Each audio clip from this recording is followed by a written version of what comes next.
HAVANA Reuters Cuba's foreign minister and his North Korean counterpart rejected the United States' unilateral and arbitrary demands on Wednesday while expressing concern about escalating tensions on the Korean peninsula, the ministry said. North Korea is searching for support amid unprecedented pressure from the United States and the international community to cease its nuclear weapons and missile programs, which it carries out in defiance of UN Security Council resolutions. The country, which has made no secret of its plans to develop a missile capable of hitting the U.S. mainland, has maintained warm political relations with Cuba since 1960, despite the island's opposition to nuclear weapons.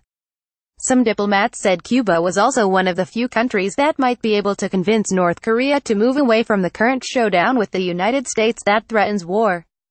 The ministers, meeting in Havana, called for respect for people's sovereignty and the peaceful settlement of disputes, according to a statement released by the Cuban Foreign Ministry.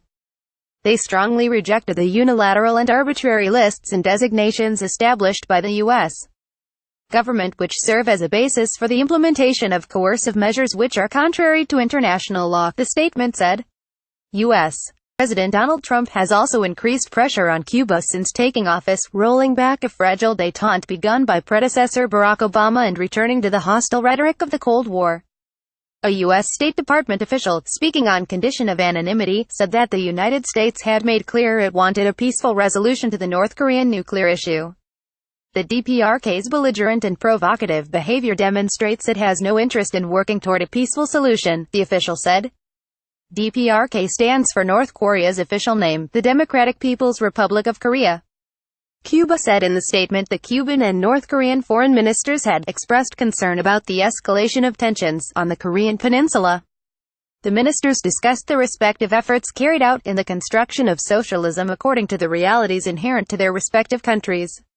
Cuba and North Korea are the last in the world to maintain Soviet-style command economies, though under President Raul Castro, the Caribbean nation has taken some small steps toward the more market-oriented communism of China and Vietnam.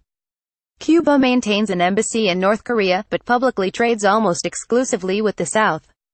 Last year, trade with the latter was $67 million, £50.28 million, and with the North just $9 million, according to the Cuban government. North Korea defends its weapons programs as a necessary defense against U.S. plans to invade. The United States, which has 28,500 troops in South Korea, a legacy of the 195,053 Korean War, denies any such intentions.